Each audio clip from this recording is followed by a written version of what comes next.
Good to go here. What's going on, everyone? And I hope you're all doing well wherever you're at. Welcome to tonight's episode of the Xbox Roundtable Podcast. This is show number 201. I'm your host, Invader, and of course, it's great to see you all here, back again for more TXR goodness.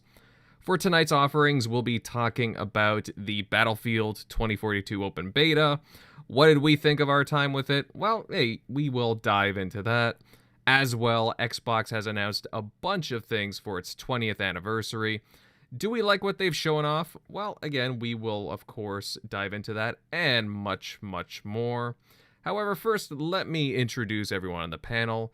And joining us tonight is an old friend of mine, actually, Lady Foxfire. Welcome to the show. How have you been? I've been doing great. Had a good day. Happy 200 episodes already. This is awesome. I'm glad that you guys are still going, still kicking, still talking games.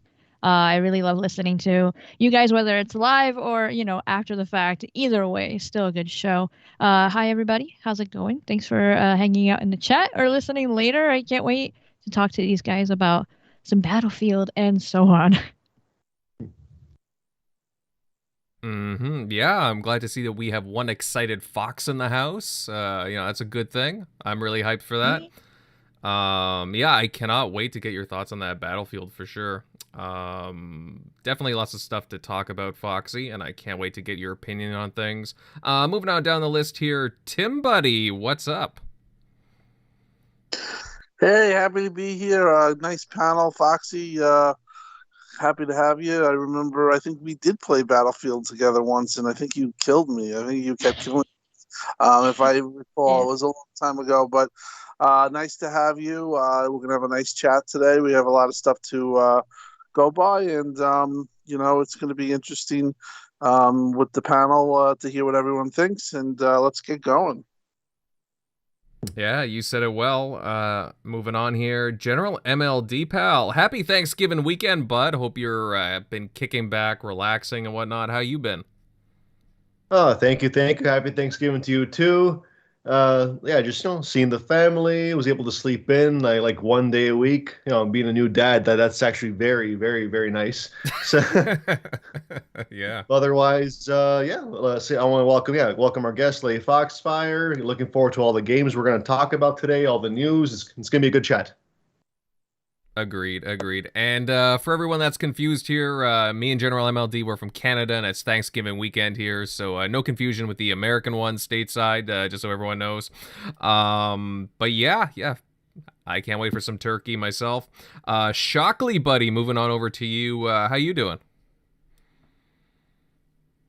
Pretty good. I got lucky enough. I got chosen to be to pick up a Switch OLED next Friday. So those are going quick.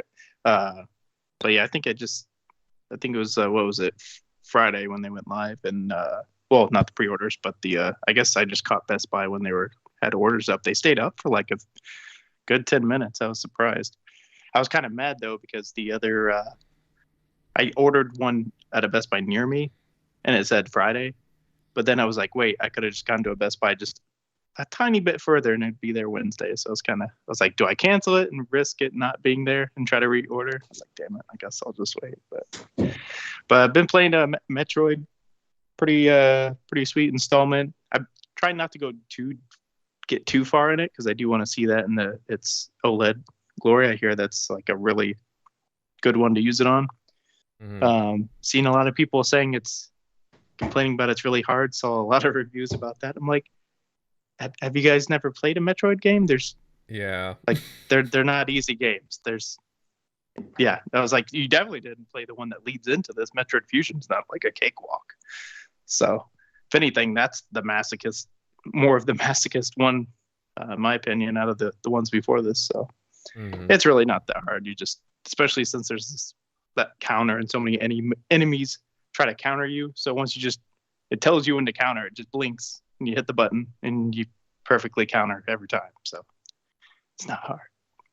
But yep, that's what I've been playing so far. But ready to get into these topics. Played some of that Battlefield beta, so we'll get into that soon. Ooh, yeah, totally, pal. But yeah, I was upset I couldn't take any footage unless you're like had a capture card going because they block you from taking. I was like, wait, Halo didn't do this, and it's coming out later. Yeah, it's pretty crazy stuff that they were pulling there. We will dive into that very soon, guys. I do have some footage that I did capture with my own capture card, but yeah, that was kind of ridiculous what they were pulling there. It's like, well, what are you guys trying to hide? But again, we'll dive into that very shortly. Centurion Pal, how are you doing over there down in Arizona? I am doing well, man. The weather is finally cooling down. I mean, the hair was a little chilly this morning when we opened the windows, so I'm excited for that.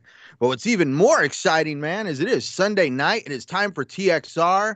Sitting here with my second fam. We got a great guest, Lady Foxfire. Once again, it's nice to meet you. I've heard a lot of great things about you over the years. I mean, no matter what podcast you listen to, you hear Lady Foxfire's name mentioned, and it's always positive and good. So I couldn't think of a better way to kind of end the weekend for myself right here. Oh, those are high praises. I like. Yo, Cent, that wasn't the... Huh? We're still off tomorrow, so you know. Who said what? So we're still off tomorrow, so the weekend does have one more day. Oh, well... Wait a minute. Who's still off tomorrow? I'm off tomorrow. You have work tomorrow? Well, no, luckily I don't. For me, I actually have Sunday, Mondays off. But everybody else I know, it's like Monday I end up working because everybody I know is at their own jobs. And so I either will game by myself or I'll just get bored and click on my PC and I'll actually work on one of the websites I have to maintain. Nice. Nice. But yeah, no, Foxy is definitely she's been around the block on podcasts quite a few times, and hey, careful how you say that. Yes. Not that kind of a block, but yes, everybody knows the Lady Foxfire. You guys know. The gaming hood, if you will, yes. Oh my god.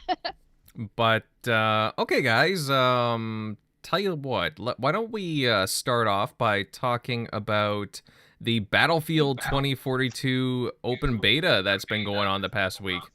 And a lot of people have been able to test out the Conquest mode on the Orbital map. I think it's just the one map that they've had. And I've been seeing a wide variety of commentary on this beta. But of course, I'm curious on what the panel's thoughts are. And you know what? To start this off, let's rock out with our Fox out. Foxy, I know you're a fan of the Battlefield series. What do you think of the Battlefield 2042 beta? Oh boy, where do I start? I was really, really excited. Maybe I should have not hyped myself up for this beta because I had such a great time playing Halo. You were there. We were rocking out on Halo. And that was a really good experience, and I was excited to get more Halo in, and I'm like, I can't wait. December can't come soon enough. Now I'm just kind of like, side-eyeing the campaign, but I'm still looking forward to the game. The multiplayer is definitely going to be fun. And then I tried Battlefield, and I was so excited about this because, like TimDog mentioned, I played Battlefield before. I love that game. It's just nothing but good memories, basically, with a lot of different Battlefields. And yeah, this one was pretty bad experience for me. I'm going to say it like that because I know everybody has different experiences with the game. Everybody's played it on different platforms. Now, to start off, I'll say I played it on the One X, right? So it was pretty bad for me to the point where I've gotten kicked out a lot of times. Especially within one night, I would have gotten kicked out like maybe 8 to 10 times in one night, just playing for hours in one night. Ooh. And it really sucks because I want to jump in there. I want to learn the weapons. I want to learn the map. I want to have fun. We all know this is a beta and it's very glitchy, right? And very buggy.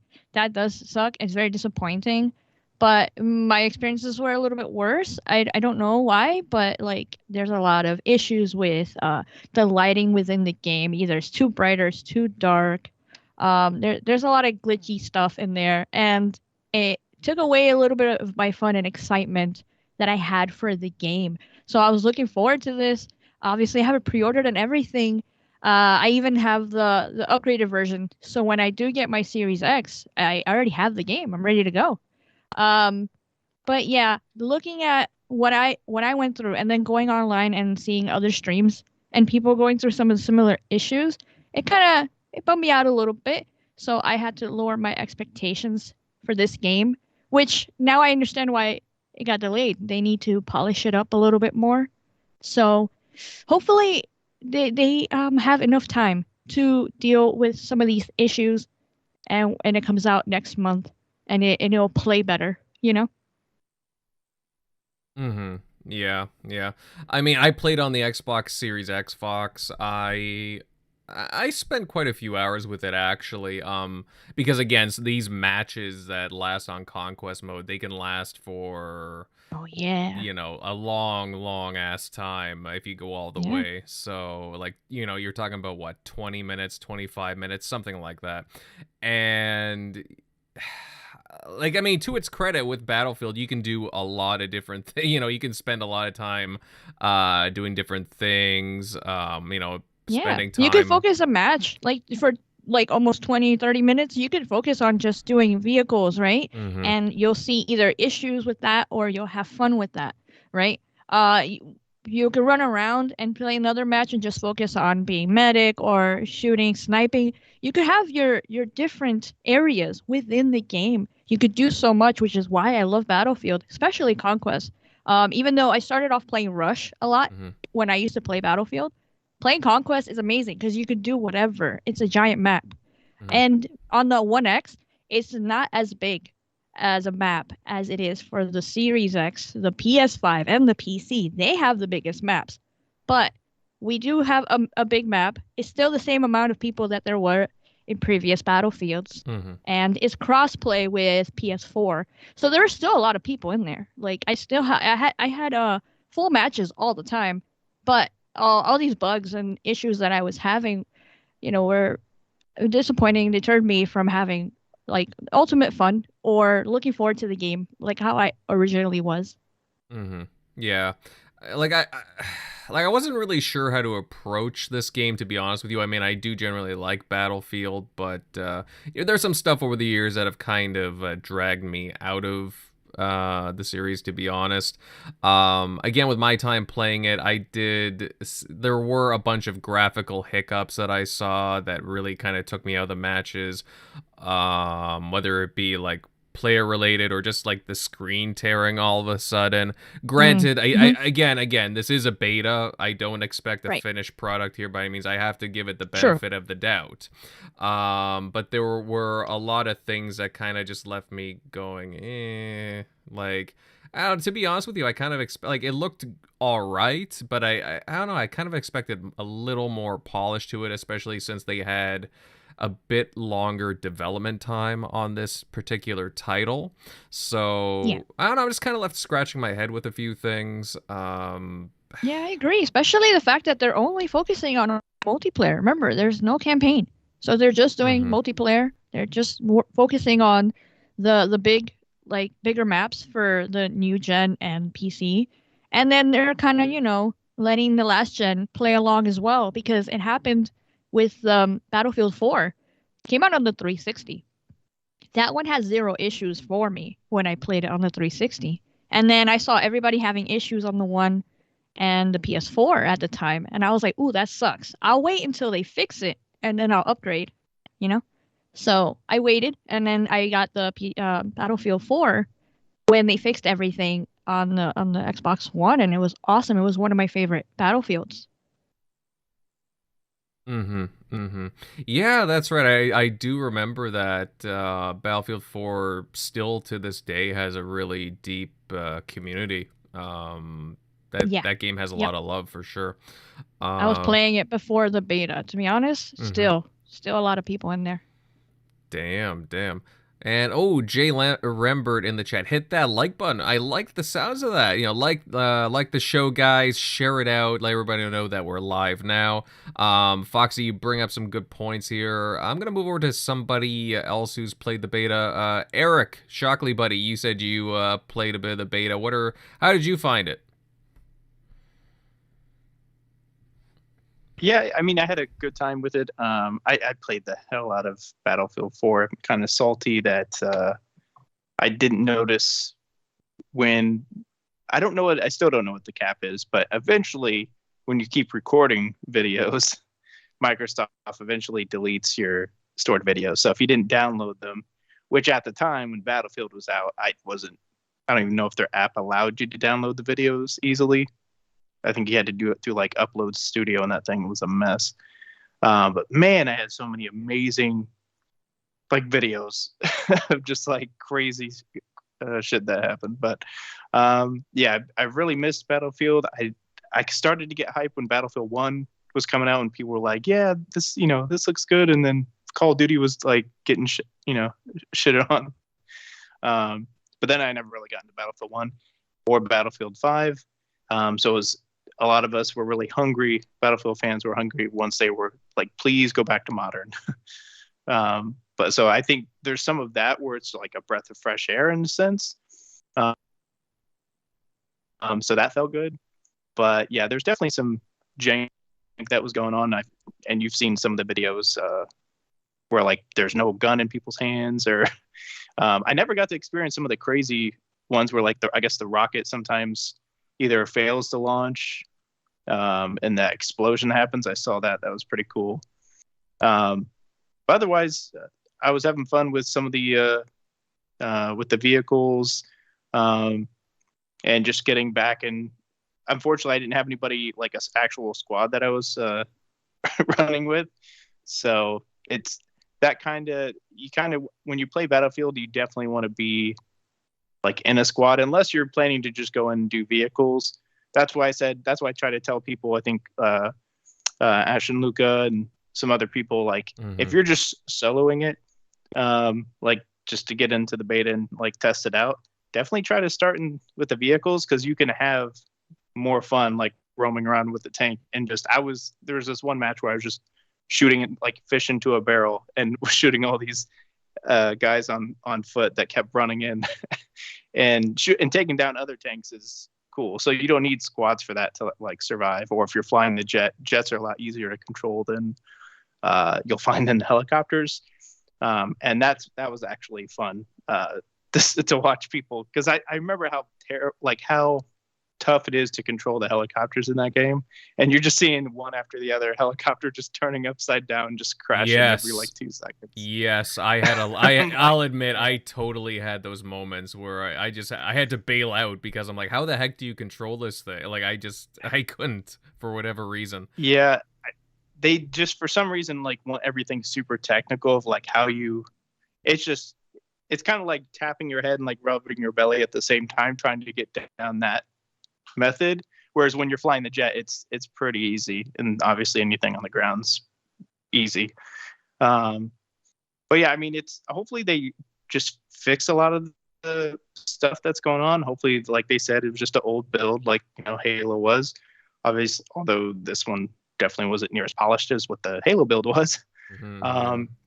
But good thing they delayed it, because we're in October, so that would be scary if this was the beta that we were playing like weeks before release.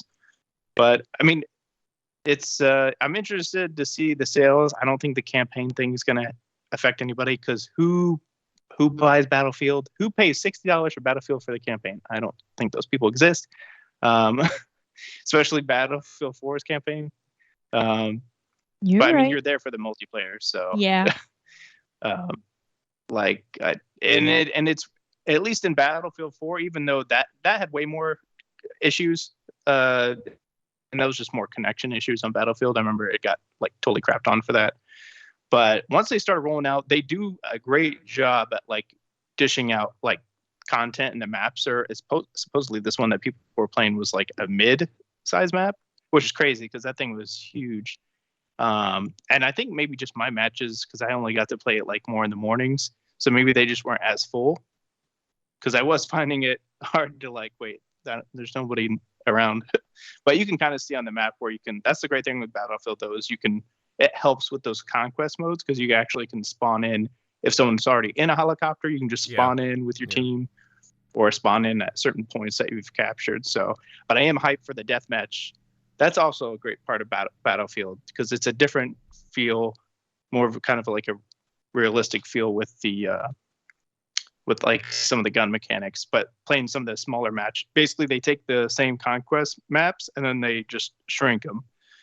So they'll take a certain area in the conquest map, and then that'll be a team deathmatch area. So those are actually a lot of fun too. So I'm definitely hyped for that.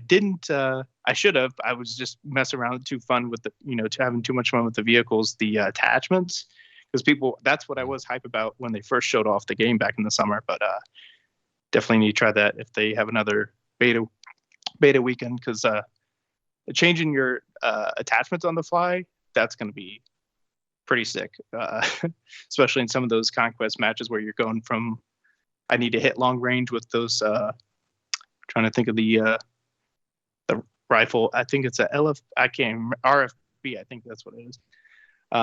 But you can change the attachments. So if you need to hit a little bit longer range, or hey, I need to take off this with my MTAR machine gun, I need to hit up close quarters. I don't need any attachments at the end. You can just change it on the fly with the D-pad. So that's pretty sick. They've added that. So I definitely need to give that a whirl. But yeah, definitely give it a try if they do another weekend. I think it ends this weekend, but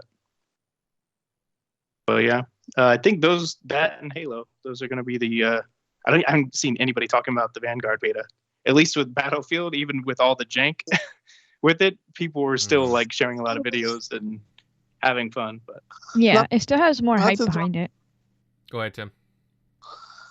Yeah, has there been any in Vanguard? I kind of find that interesting that you do say that. Has there been any talk of betas or anything of that? It seems like I think it's Sledgehammer doing it this time. It seems like Jez said he played it, but yeah, so I don't know when it was. Yeah, that's interesting though. Yeah, I think just to your point that and just by I didn't play the Battlefield, but I did play the Halo. And overall consensus is that really Halo has a shot to really make some inroads here. Mm-hmm. They're not going to overtake anything, but they are definitely in a position where I think that they can stand up and compete with both Call of Duty and Battlefield. And I do feel like it's fresh and people are really excited about Halo, so it's a good thing. But from what I've gathered, I think that your impressions and ladies are pretty spot on. But from what I've heard too, this is typical of the betas for Battlefield, so probably clean itself up.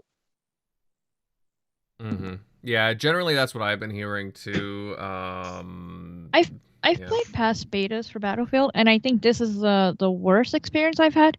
I'm not sure why.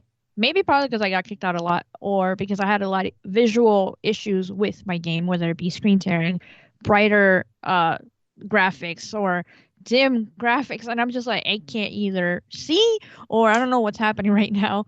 And then boom, I'm dead. And then I respawn and it fixes, right? Sometimes, for the most part.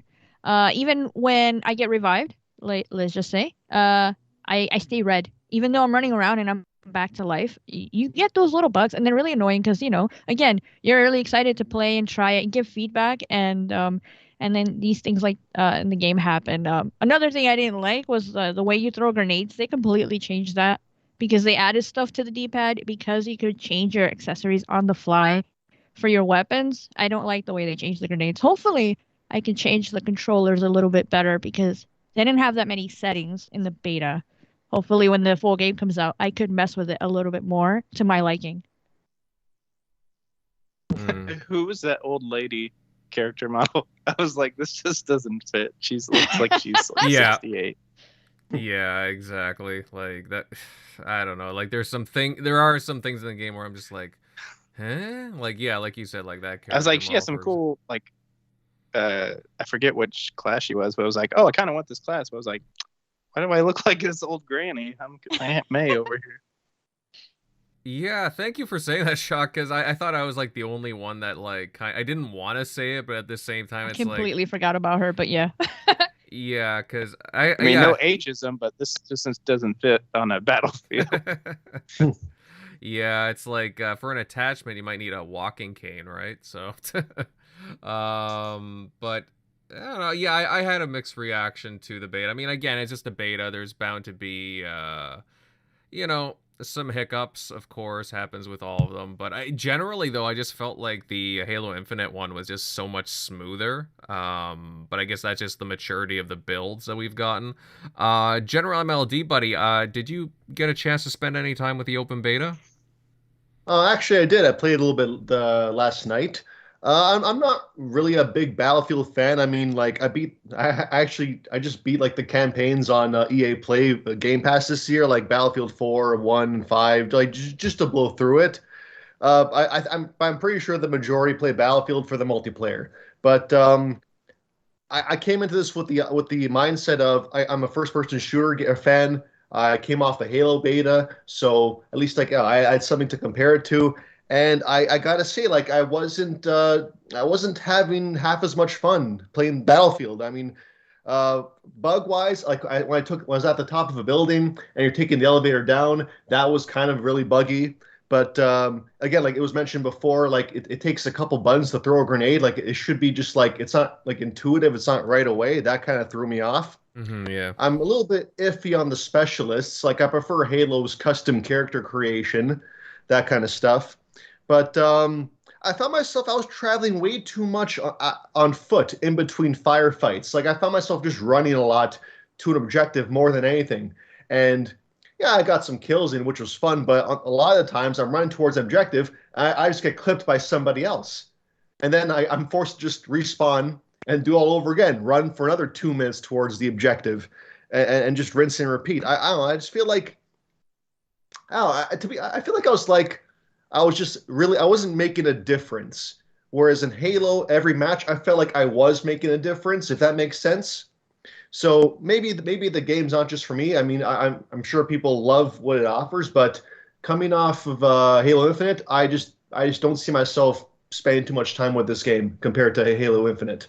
So yeah, but, you definitely have to use some of the vehicles to like get, or you can spawn in closer on. You can choose what objective area if your team's captured a certain location.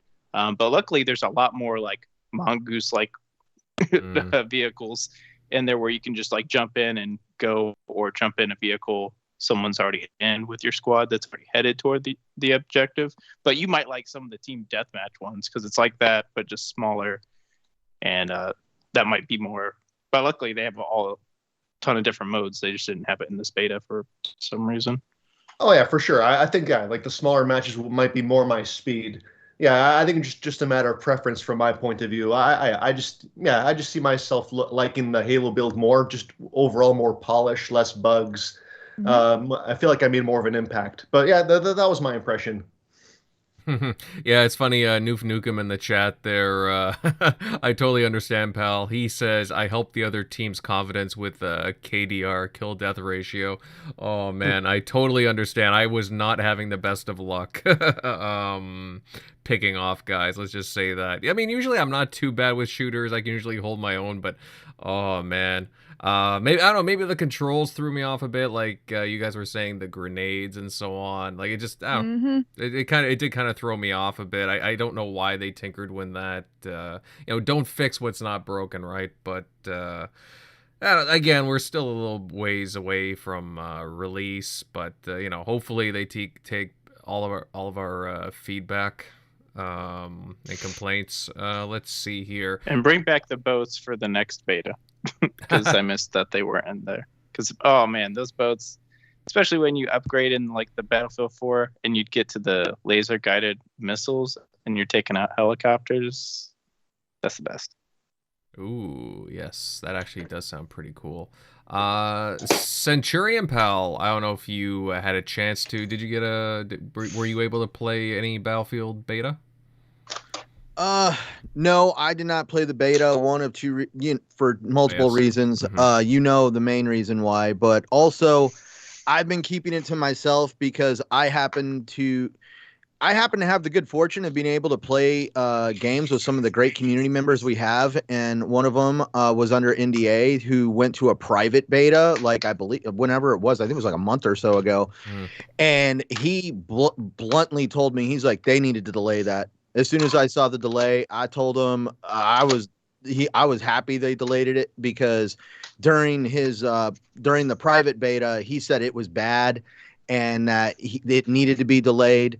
So I kind of was like, yeah, I'm not going to really concentrate too hard on checking it out. And for me, the kind of final nail in that coffin for me on trying out the beta was when I flipped open my phone and I saw everything going down on Twitter.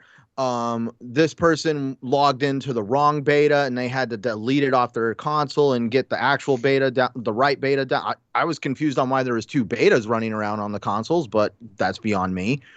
Paris came out and said, just my 2 cents, but please delay Battlefield. Everything I've seen has been like a mixed hodgepodge of, well, it's great over here if you can handle this, that, and the other happening. From what I've heard, a lot of people talking about, there's just bugs and glitches. And after coming down off that high from the Halo beta and the polish that it had and just the environment that you played in, because I'm going to tell you, I have a little bit of a love-hate relationship with Battlefield. If we had Call of Duty, basically, if I could play Call of Duty or Battlefield, one of those franchises for the rest of my life, I would pick Battlefield. I have never been a big fan of how, excuse how I'm going to say this, I'm not a big fan of how Call of Duty glorifies war. Michael Bay, Jerry Bruckheimer, explosions, heroes, all this other stuff. My grandfather was a World War II vet, and he showed me pictures of the beaches of Normandy. I am so grateful for everything he showed me about what war truly is. And I feel that the writers for Battlefield touch on those tones much better than the writers for Call of Duty, because they actually can hit the dramatic nature and just the horrible nature that war can bring. And that I enjoyed Battlefield 1. I enjoyed Battlefield 5 even more for their campaigns. I know Shockley said who buys the Battlefield games for their campaigns. I actually enjoy their campaigns. It's one of my main reasons why I do buy them. But there is the ulterior motive that I do play with my friends. Now, I will say a lot of my friends enjoyed Battlefield 1, and by the time that Battlefield 5 came out, they were kind of burned out on playing in the older generation of war games, and they wanted something more modern. So I didn't get much use out of the Battlefield 5 multiplayer. I really hope DICE does fix these issues, because we can't forget what happened with Battlefront 2, the Star Wars game. DICE completely botched that. There was massive amounts of microtransactions and everything else that totally hurt the game mechanics. There was also pay to win stuff that was kind of finagled in there. And it really pushed DICE back a little bit, where they had to go in and kind of rethink how they were going to do the game. I know EA had a big part in that. But Yes, one that's thing, true. yeah, but let's also remember though, so I've already heard that in a private beta there was issues. I've seen issues in this beta. Everybody wants to give them the benefit of the doubt, and everybody wants to be like, "Oh, it's just a beta. It's just a beta." And I said this last night on the Shop podcast. Look, can we remember what happened to Anthem? I remember everybody playing the Anthem beta, and they're going, "This can't be the game. This can't be the game. No, there's going to be more to it. It's just a beta." And then the actual game came out, and it was pretty much the beta. I don't know. Like, how about this? Do you think DICE can fix these issues before it comes out? Because I mean, it's due out very soon. I think like what, a month? Yeah. Something like that. Yeah, it doesn't come out in late November.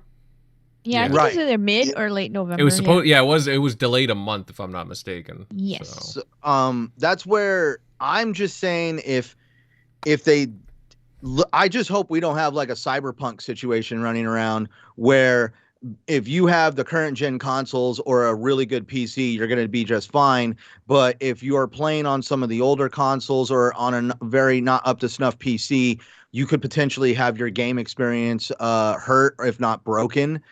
And it just, I feel DICE really needs to, their last game, because again, Battlefront, I really feel they need to knock this one out of the park, at least for the Battlefield franchise, just because of what happened with Battlefront. And I'm a little concerned. And the one thing we got to also keep in mind is who has the purse strings over at DICE, and that's EA. And this company is very well known for, hey, you keep striking out, we're just going to nix you like some of the other companies that we've put behind us. I really hope that this isn't going to kind of set the tone for DICE and the Battlefield franchise in the long run. I'm very curious with all the information that's coming out and the fact that they were trying to hide the game footage because you couldn't really turn a DVR on unless you had a capture card. And it just, I really hope this doesn't create a situation like where are we going to see the game potentially delayed even longer, or the shareholders going to force this game out like on Cyberpunk? I don't think anybody wants anything like Cyberpunk ever again, which is why maybe they gave them a little bit more room instead of rushing them out the door and still releasing it this month. So I'm glad that they delayed it a little bit. Hopefully it's enough. And it's coming out in November 19, by the way. See, and I'm going to sit back and wait before I definitely put my money down on Battlefield. I know there's no campaign right now, so, well, there's not going to be a campaign at all. So that's where I'm not going to probably be a day one person for this game. I'm going to sit back, wait, and see what happens. Because let's look at realistically here. Call of Duty Vanguard is, I don't even want to steal someone else's tagline, but it is definitely a never was. That people are over the older generation war games. World War II, there's a lot of historical stuff there, but there has been World War II Call of Duty already done, World War II Battlefield. There has been multiple games that all revolve around World War I and World War II. People are kind of just over it at this point. So that game is already being kind of just pushed to the side, except for people who are really diehard Call of Duty fans. But I've heard that game is buggy and glitchy as well. And now we're going to get to Battlefield, which seems to have not as big of bugs and glitches and a little bit more hype going for it. I really feel, though, that people are just going to be over all this by the time December 8th rolls around, and they're just going to go to Halo. And this isn't to basically, champion Xbox or Halo.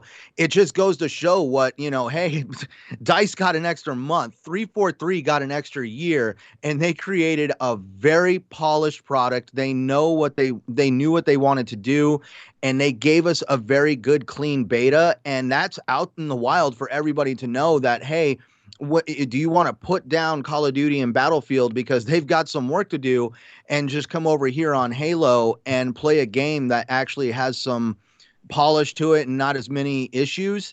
And I really feel that 343 has a chance to really show the world that they can indeed build an awesome game and have a great community behind it and be able to support the players that love it. And I really feel this is going to be an eye-opening experience for a lot of players of multiplayer that are really looking for a good, clean, polished experience that they can just have fun with their friends. Mm-hmm. Like, if I'm to be honest, I think I've mentioned this on previous shows, but I mean, I like betas. I like being able to test it out for free and whatnot, but my issue, well, for the most part free, but my issue is a lot of these publishers, these game developers, they use these betas as a big marketing push, and it's, a lot of the time nowadays, maybe, going back 10 years ago, betas, you would actually see significant changes to the games before release, but again, like, Battlefield comes out like a month from now, maybe like a month and a week or so. How much tweaking can they really do? Does that give them enough time? I really don't know if it is or not, but it just seems like, they'd be like a little bit crunched, like trying to address, the various feedback from players, all the different data they have from this test. Personally, I would like to see this game delayed. I mean, if Halo got delayed a year, I mean, I wouldn't, again, like, I just want to see a nice polished game, So, like, if they have to delay it, like, again, 4 or 5 months, I wouldn't mind. I'm open to that. Same thing with Call of Duty Vanguard. But Vanguard has its own issues entirely. Like, I don't know. I think, honestly, like, we're starting to see some, some of these titles are long in the tooth. I was actually really happy that Battlefield took an extra year off than it normally does. They took 3 years of development. Call of Duty, like, honestly, they need to really, put that property on the back burners, maybe see some new IP pump out of these studios. But of course, they have to go with their shareholders and whatnot. I really do think, 343 and Xbox, they did the right thing with Halo Infinite by addressing, hey, they needs a little more time to cook and whatnot, and, getting that full year really helped the development. And you could even see that in the test flights. Again, we've said so on the show the past 2 weeks. Yeah, go ahead. I just want to add to what you were saying. I don't care if anybody disagrees, but there was more writing on Halo than Battlefield or Call of Duty could ever have writing on them. We're talking about a flagpole franchise that supports a console. Call of Duty and Battlefield do not support a console. They need the console's existence for their own existence. So they don't have to worry about having to make that console, like, build up that console's reputation. Halo was supposed to launch with the Series X and the Series S around holiday last year, and it didn't. They needed to delay it, and we're all glad that Microsoft did it, and we saw now the fruits of all of 343's labor. And that's where I'm going to say right now to Activision and EA, who the hell are you to believe that you don't need to delay these games just because, we have a Call of Duty game that comes out every year. We need to make sure we keep up with that. Well, you're going to completely destroy a franchise by doing that. Same with Battlefield. We're going to try to push a game out the gates that doesn't belong out the gates. And they're trying to act like that, we're going to hurt the franchise. We're going to hurt the franchise. You're going to hurt the franchise by putting out crap. If Microsoft can delay the flagpole franchise Halo that was supposed to launch with its console, then why do they feel that they're too good to delay their game? Mm-hmm. Right.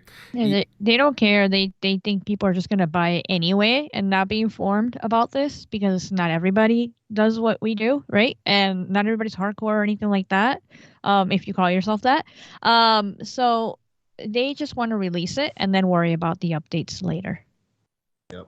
I mean, this close to release, all you can really do is what? Like secure the servers, make sure they don't crash as much, maybe some bug fixes, but not as much as you want. Mm-hmm. It won't be a big thing with just so little time to launch. Yeah. Mm-hmm. Yeah, I mean, in the end, guys, again, it's not like I want to see these games be glitchy, be buggy. I want to have great experiences with all these titles. I enjoy them for different aspects of what they do bring to gaming, because again, I do have a genuine love for these titles, whether it be Call of Duty, Battlefield, of course Halo, but there are aspects where they could do better. I mean, even again, Halo isn't going to launch with some stuff at launch, unfortunately, but I would say that it co-op does. Yeah. No, you're right. Yeah, and that's a big thing. But I would say that they've done a better job than what we've been seeing from Call of Duty and Battlefield. I mean, in my opinion, but nobody gets like a perfect score if you're to ask me. Everybody still gets hung up on the co-op thing, and I'm not saying that that's a negative that people get hung up on it, but I think I've said it here maybe, but let's all remember with Last of Us 2 over on a different console, a game that was supposedly going to have multiplayer, had the multiplayer completely removed out of it. People were not in arms about that. Not only that, but the launch of the game was, in my opinion, one of the most botched game releases I've ever seen, because supposedly a developer went and leaked the entire campaign on the internet just so that way they could get the game to launch, so that way they could feed their families just before the COVID-19 pandemic kicked off. Actually, no, it was actually in the beginning of the middle of it when they did that. Yeah. And that it just kind of shocks me that everybody's completely okay with PlayStation stripping a multiplayer the whole multiplayer out of a game completely, and I'm willing to bet a $20 Xbox card on the fact that when the director's cut of Last of Us 2 pops up, you're probably going to have some multiplayer in there, so they're going to finagle a way for you to basically pay for something that you should have already got in the first place. PlayStation 5 version. Yep. Definitive edition multiplayer. But, 343 came out and said, well, you're getting your co-op, but it's going to take 3 months. Or it could even happen sooner, but they just said 3 months within the first quarter of the first season. And that's where I'm like, we have already been told we're going to get this feature. It's not going to be held back. And we all know why this feature is being delayed. And it has to do with the same problems that Call of Duty and Battlefield are going through right now. And that's because the older generation of consoles are having some issues. And therefore, 343 is having to put in a little bit more polish on this co-op, because I'm over here on a Series X, and I know one of the friends I'm going to be playing with is going to be on an Xbox One S. And there is going to be a major disparity between how me and him are going to play the game. Mm-hmm. All right. Yeah, no, and that's understandable. I totally see what you're saying. Yeah, again, guys, at the end of the day, like, these are betas. We'll definitely find out very soon how these games play release. Again, Battlefield's not too far away. Call of Duty, Halo. It's exciting. I hope that we get a really nice finished product. And as far as Battlefield 2042 goes, I think I'm personally going to wait after playing a bit of the beta. I'm going to wait for the title, see just how the content is at launch and just how it runs. But, again, I can totally understand why people would be excited for this game. Because, again, when it works, it is a lot of fun. Okay, guys, we will move on to our next topic. And you know what, Centurion, since you brought up some PlayStation stuff, I think we will cover some PlayStation news. And it appears that PlayStation boss Jim Ryan is frustrated that PlayStation's first-party games are gated to their console model. Now, speaking during a keynote at Game Industry Live, Ryan stated he wants to reach hundreds of millions of players, stating that, I would also like to see a world where the games that we make at PlayStation can be enjoyed by many tens of millions of people, perhaps hundreds of millions of people. Right now, success with the current console model, a really great PlayStation hit, you're talking 10 or 20 million people being able to play that game. Now, again, it's an interesting statement here by Jim. Tim, what do you make of Jim Ryan's comments here? Because it seems like he's frustrated with the console model's overall reach now. Yeah, well, his statements sounds awfully familiar to what we've heard from Xbox, right? And the 2 billion gamers, and how, well, they don't have frustration. They're full on going, on with an open way of delivering games and having people experience games.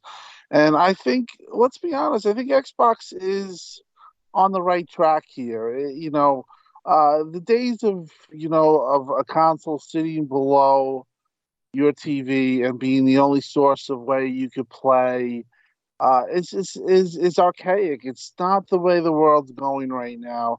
Everything is going to have your content on the run, where you are, where you want to play, how you want to play, and give you that access. Now, that's not only with video games, it's with media, it's with whatever you want to say, Netflix or any kind of that type of thing. So I just think that Jim realizes that and that might have been the rift that, because Layden was recently on a show, I think it was a PlayStation fans show, and he made some comments that were kind of, we just wanted to try to get more people to just recognize our games, and didn't seem like he was all in on this, take your game wherever you want to go.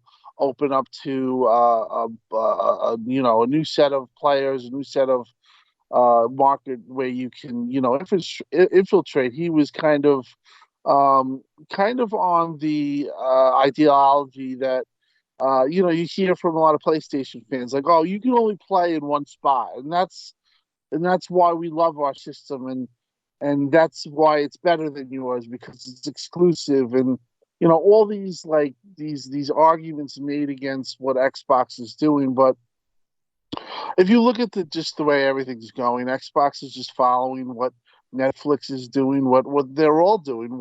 Whether you take your media, you take it, you play it, you extend off of it, you play it on the plane, or you watch it on the plane, or you watch it in your nephews where you're at.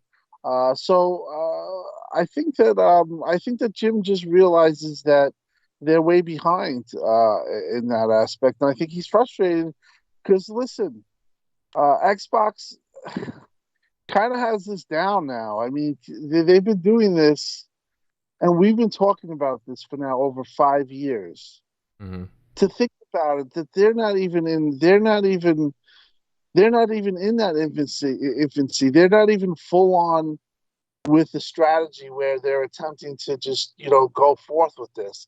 Xbox in 2017, 2018 had this vision, and they said, okay, we're gonna, this is our goal, this is what we're gunning for. It took them 4 years, or it's taking them, 3, almost 4 years now to get to the spot that they are, and they still have a lot of work to do. You look at XCloud. XCloud, they just brought it to the console. You can play it on the console in beta. You could also now started to show up in the store where you can actually play the game before you buy it and stuff like that. Really cool stuff. And then they have a lot of other stuff that's planned, like basically clicking a link on your Windows computer on a web forum or whatever, or a web page, and you can, access a game, play a game, share a game. And this takes years, years of building, years of pushing out. So, I think Jim kind of sees the writing on the wall. Sure, can they keep their strategy the way they're going right now, and it's going to last? It'll do well, but every year and as time goes on, Xbox is going to start to eat away at that base, and it's a large base. But Xbox, I really feel like they're the trend. They're setting the market right now in this, with this type of thinking, and I kind of feel like I said, Jim is just trying to catch up or come up with some kind of idea where they can match or feel comfortable where they're going to keep their market, keep their share for the foreseeable future. In my opinion, I really feel like Xbox is making inroads on Game Pass, XCloud, and a lot of things that Sony is not doing. And in the end, let's say like 3 more years right now, and XCloud has built that further out, and Game Pass has built that further out. You're going to be looking at 2 products where you really, you line them up right now, and you could say, it's kind of stark difference, but there will be a gap, I would feel, if they don't really get their show on the road, where Xbox is offering just a ton more things, and that could really start to hit the casual market and become something where people identify with and they see. And I think that they're getting there to that point. And I just feel like Jim's smart enough to realize that if they don't start to get on that way of thinking of offering your games to different markets, to like Game Pass and stuff like that, having their strategy or their model where it can compete, and like taking your games, like I said, with the XCloud, they supposedly have a deal with Microsoft that was announced 2 years ago, but we haven't heard anything since. Like, if they don't start getting the ball rolling on that, I kind of feel like they're gonna, they're setting themselves up for the future to be in a not so in kind of in a bad position. So that's where I kind of feel, and I feel like they will start to make moves that make them where they can make their games more available. It just won't be matching what Xbox does. There won't be cross-buy. Who knows what they're going to do with their PSN now, which seems like they're really confused to what they want to do, or but I do think that they'll adopt some things that Xbox do, but they'll also have their own way of doing things. But I do think that they got to get the show on the road if they're gonna go full in on the markets that they haven't touched yet. Yeah, I mean, there's a lot of things that I'm curious that they'll be doing, because as you had stated earlier, Tim, Jim Ryan, famously pointed out last summer, no less, that he stated that subscription models, they're not sustainable, and everybody thought that was kind of silly because, again, Xbox was proving them wrong with Game Pass, just with the kind of numbers that they were raking in, and just the overall engagement that players were, again, playing, downloading these games that, again, you would think people wouldn't have touched for years because they're older games, some of them, but these games are getting a lot of traction again, just because that they're available to download instantly. It's amazing what happens when players are given just an a la carte kind of situation where it's like, oh, okay, I get to select this game, and it's just all ready to go in this one service. I'm very curious to see if they will adopt that Game Pass subscription model. It's interesting too, like David Jaffe, the Twisted Metal developer, he'd stated a few months back that he got a tip that Sony is working on some kind of a counterpunch to Game Pass. I'm kind of wondering what that means. Maybe they will develop their own Game Pass model. But it just seems like Xbox is or was very ahead of the game when it comes to this subscription service. Foxy, I know that you like playing on the various systems too. I mean, again, I'm a PlayStation 5 owner. I want to see lots of competition in the space. What are your thoughts on Jim Ryan's comments here? About being frustrated about the console model. Do you think PlayStation will grow into again, the subscription space like Xbox? Well, it's coming little by little. We were talking. You and I were talking about PlayStation Now before we even went live, and how it's still going. The fact that they haven't gave up on it says a lot, and I think eventually they will keep adding to it. And who knows, maybe that counter to Game Pass is going to be PlayStation Now, but revamped and with more content. Because, wow, is it hard to believe that giving gamers options and access to play games they didn't have access to will actually sell your console, will actually show interest, and who knows, they might go to the actual store, digital or physical, whatever, and pick up that game themselves to support the developer and to want a new version of the game, whether it's a part 2, whether it's a series, whether there's a multiplayer version. I mean, he mentioned what was it, the Last of Us 2 multiplayer stuff, and everybody's still talking about that to this day because they want more.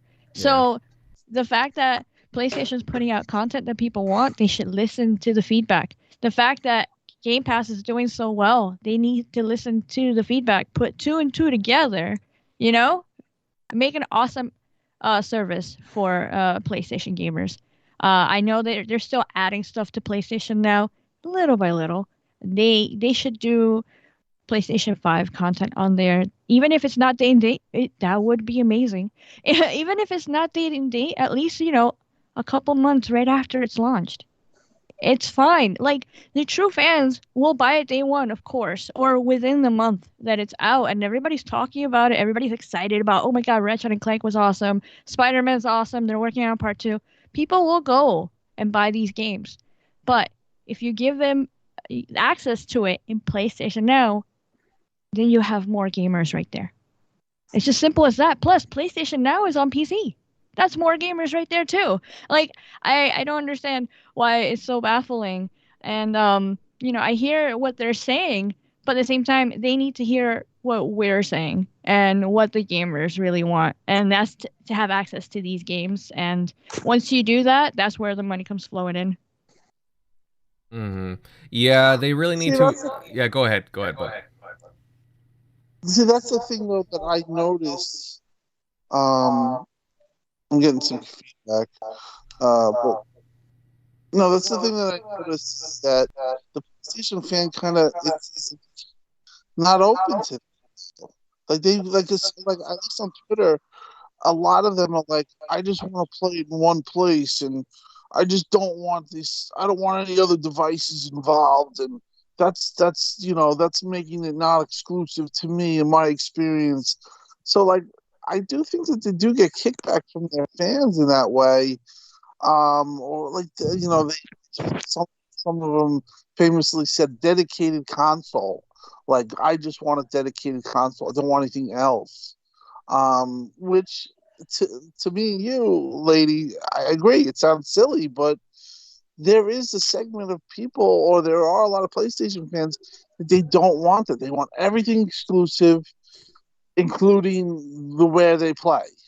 You know what I mean? So I do think I hear you, and I know a lot of people that are like that, but not all gamers are like that. Not all PlayStation fans are like that. I know we know a couple of fanboys that are like that, but they need to stop listening to them and listen to the giant casuals they have on PS4 still who haven't bought a PS5 yet.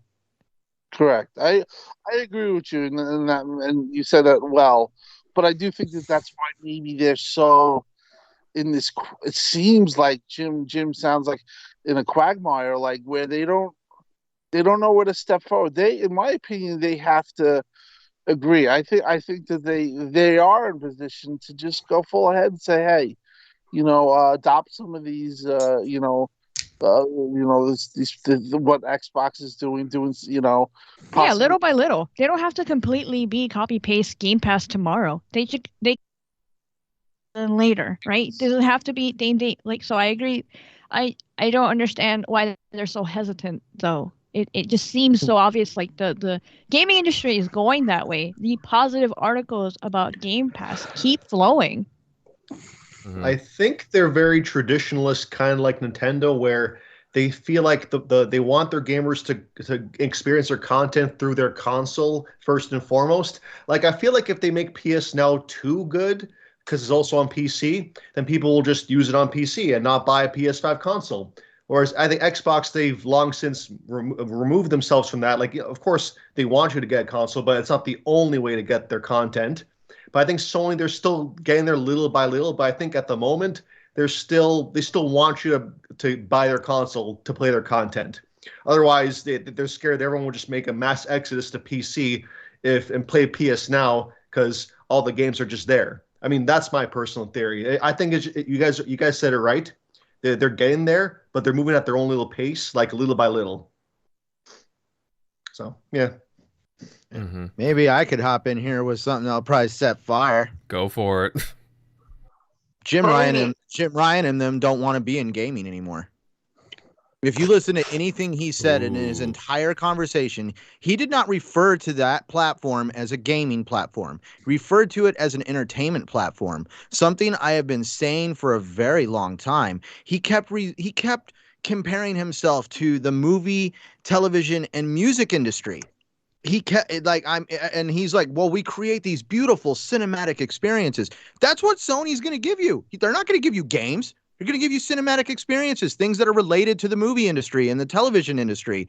that is what he wants. He wants to basically create a platform that is synonymous with the entertainment industry. If you want to know the direction that PS Now will probably take, they are probably going to eventually create a digital subscription service that would basically bring games, movies, and any television shows that are made under the Sony Productions banner, and you will pay a fee to have access to this content, whether you want to play some of their great first-party games, whether you want to see some of the stuff like the movie Venom, Spider-Man, and other titles that are tied to Sony Productions, at least their entertainment division.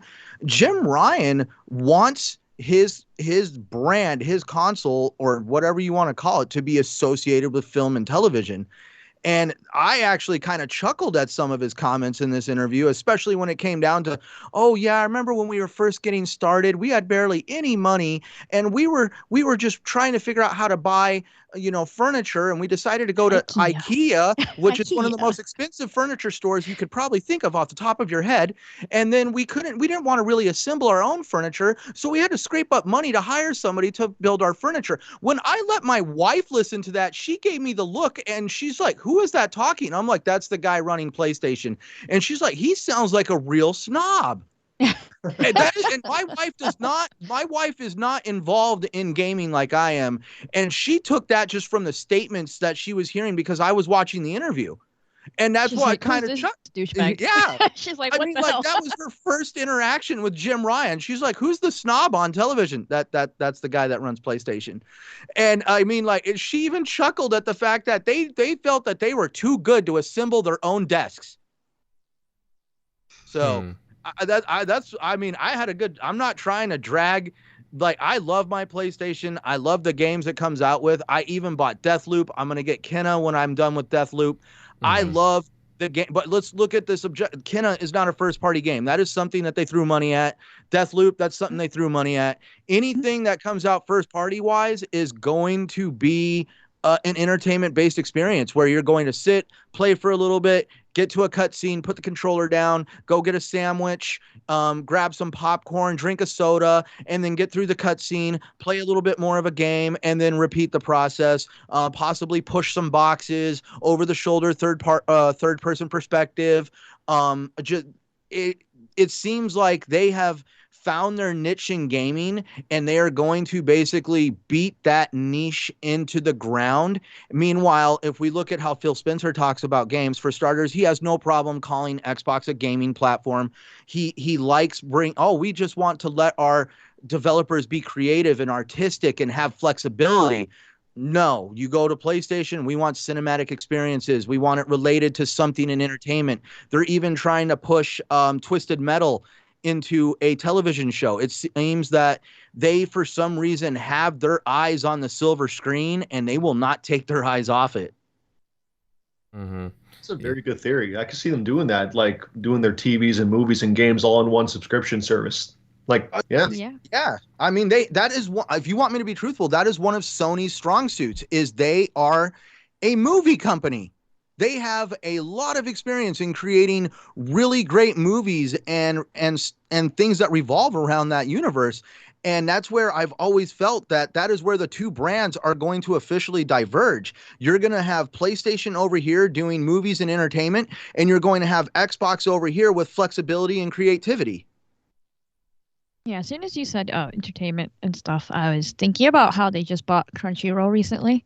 So I can see them putting some anime and stuff in PlayStation now. And I totally spaced it. Yeah, they bought Crunchyroll, an anime platform. Mm-hmm. Yeah, that's true. Actually, yeah, it's interesting. Yeah, now that I think about it, Centurion, maybe your wife we should get on the show sometime.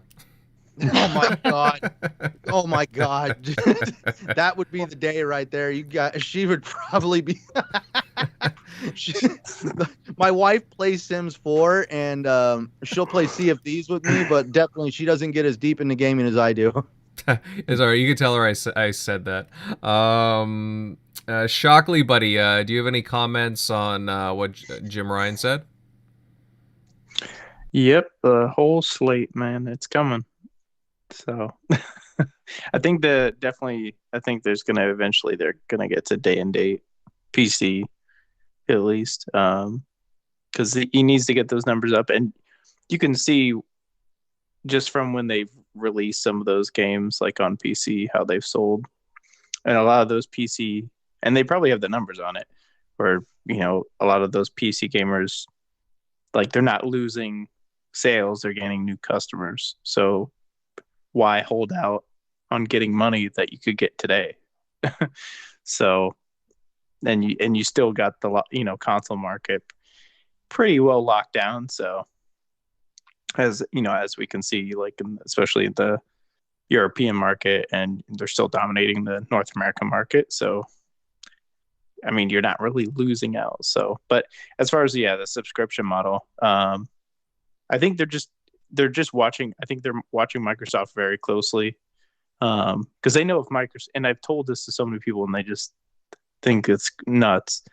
But they're not gonna, if Game Pass, which has already been successful, but if it gets to a point where it's like we're thinking, like, where it's eventually gonna is, just imagine when Starfield comes out, and when all their studios are just like one after the other dropping games consistently. I mean, you're going to get to a point where they're probably pushing, upwards closer to similar PSN numbers of subscribers of, like, closer to 40 million. So if they're getting that, or even beyond that, just imagine they're not going to just sit by and like, oh, Microsoft's like making all this money. Yeah, we don't want to do that though, because we're just traditionalists, and you have to buy our console and you have to buy our game at $60. No, they're going to see that money, and they're like, they're basically going to be like the bully. They're like, well, Microsoft's just taking that money. No, we can't just let them just take the money for free, or just be there by themselves and just own that subscription market. They're going to try to take some of that cash. So they're going to sniff out that money. Sony's really good about that. So they're not just going to let them just, eat at their lunch table. They're going to come over and try to, be a bully, to Xbox. So, but I mean, so if it's successful for Microsoft, they're not going to just let it, go by and not like they did with the subscription model with when Microsoft was using like the Xbox Live. They weren't just going to like, hey, our PSN's free for the gamers. Oh wait, we got to find a way, because our service, at least at the time, isn't as good, but we got to find a way to shoehorn, Trojan horse it in there, because people aren't going to pay us $50 for our service, especially after what just happened in 2011. Oh yeah. Let's make this PS Plus, and we'll give you like games that are a little bit, not super new, but they're not old. And we'll give you some other perks. Cool, you guys like that? Okay, cool. And then eventually when 2013 happens, hey, guess what? Now you have to do the PS Plus, and a lot of their fans were like, oh yeah, I already subscribed to it anyway, so hey, it's no problem. So, and then they got people that people that think that, hey, Microsoft's the reason why you're paying for online. No, Sony would have found a way about that. Otherwise, they would have just done it. They had to make a whole PS Plus and give you kind of a value added to like make it, worthwhile. They could, because at the time they couldn't just be like, yeah, ours is $50 too for a year, because people wouldn't have gone for that. So, especially what had just happened in that time frame. So, like, they're going to sniff out money. So it's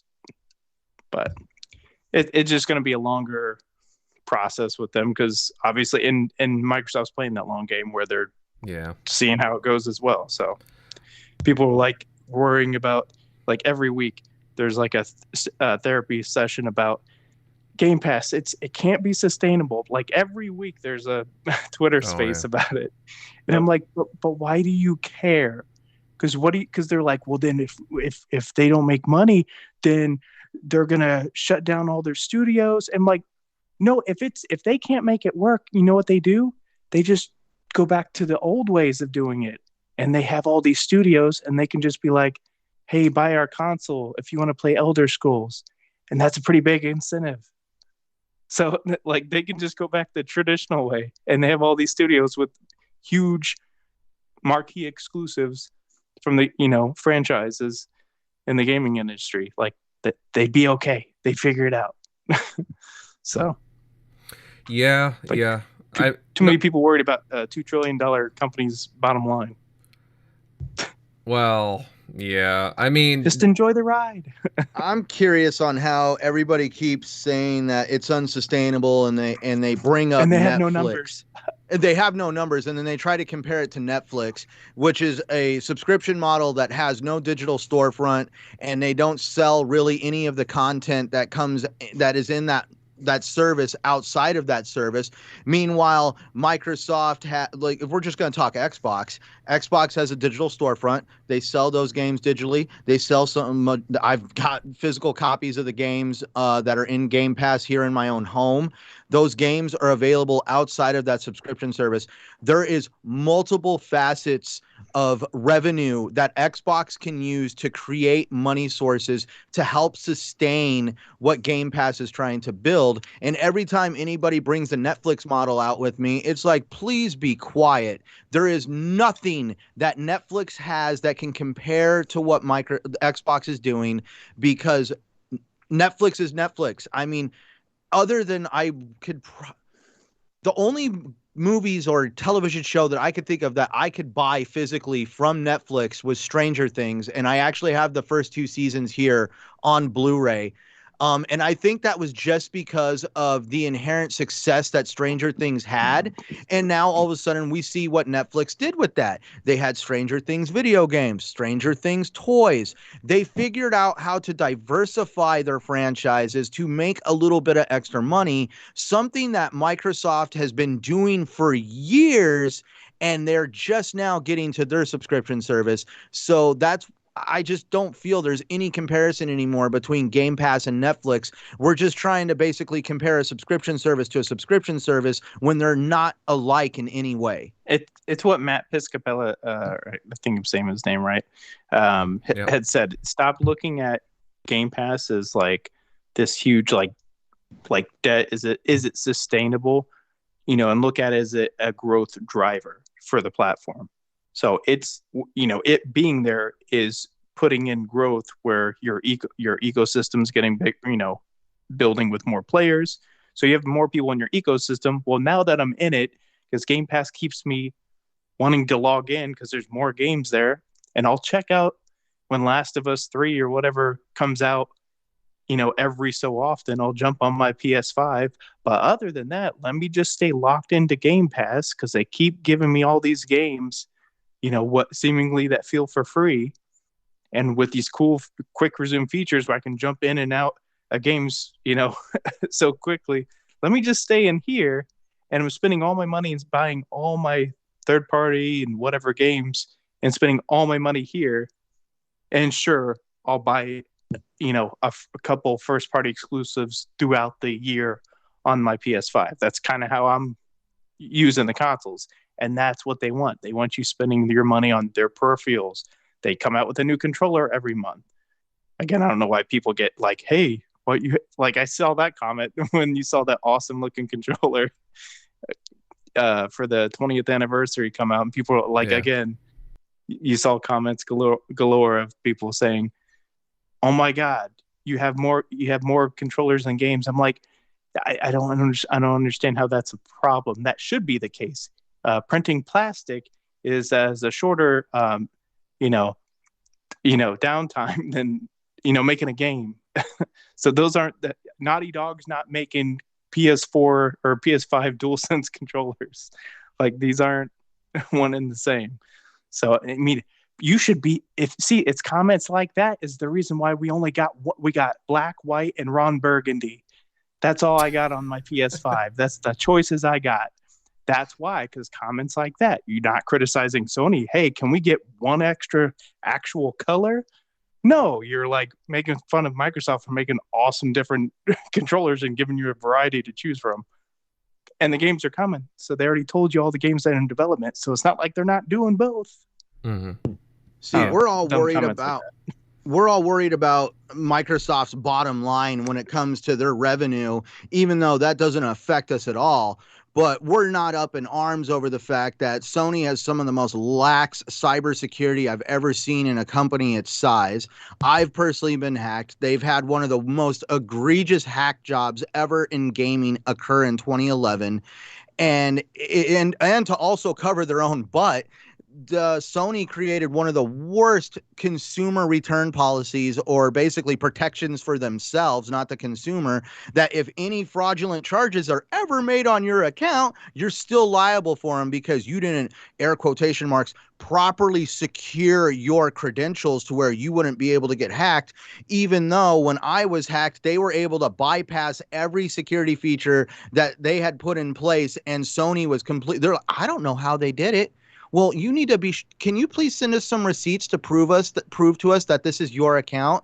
And it's like, dude, the account was created in Arizona, and right now the account is assigned in Saudi Arabia. What's your first red flag on that situation? But please don't worry. Let me go get some receipts to prove to you that this is my account.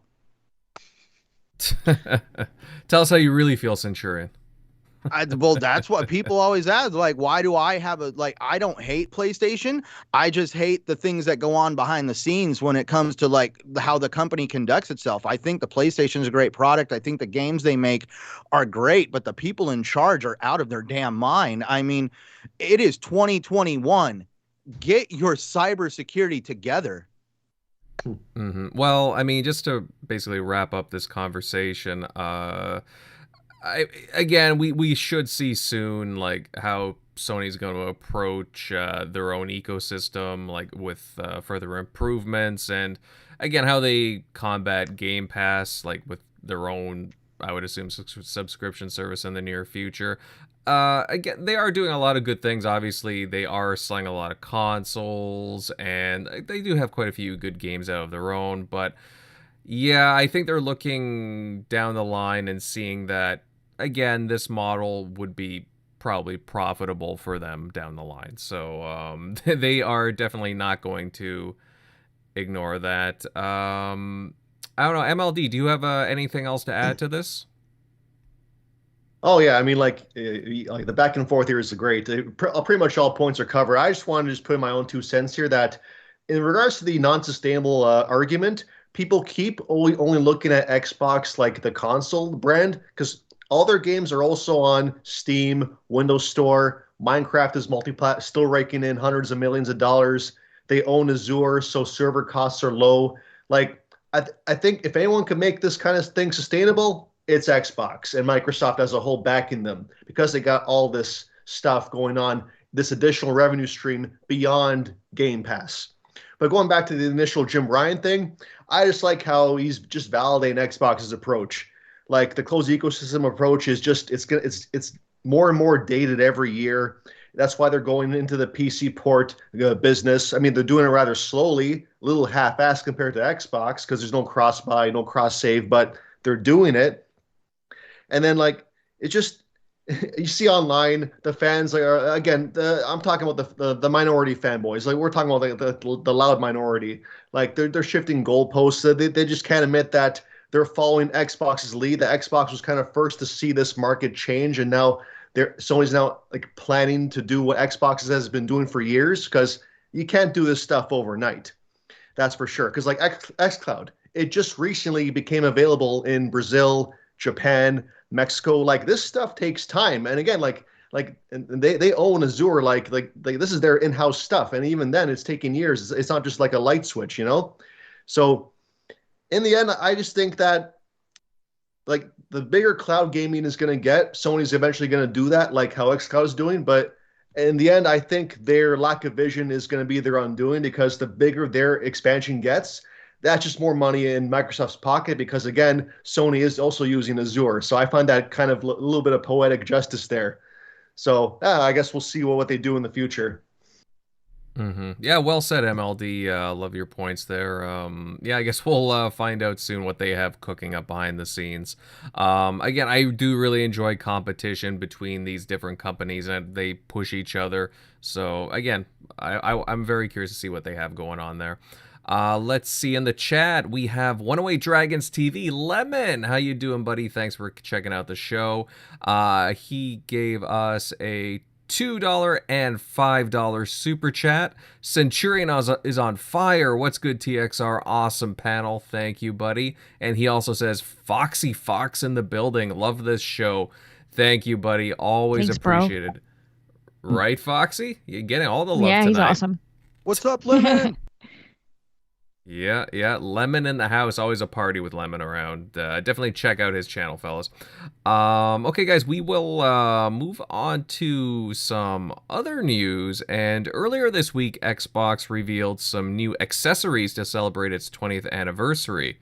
We got a new controller, a headset, and some other merchandise. MLD, bud, I'll stick with you on this one. What do you think of all the new stuff announced? Are you planning on pre-ordering, getting any of it? Oh, I just want to say, this is Xbox in their element. I think they're the best brand for marketing for merch, like beyond gaming merch, that kind of stuff. Because you got the 20th anniversary controller, you got the headset, you got the shoes, you got the shirt.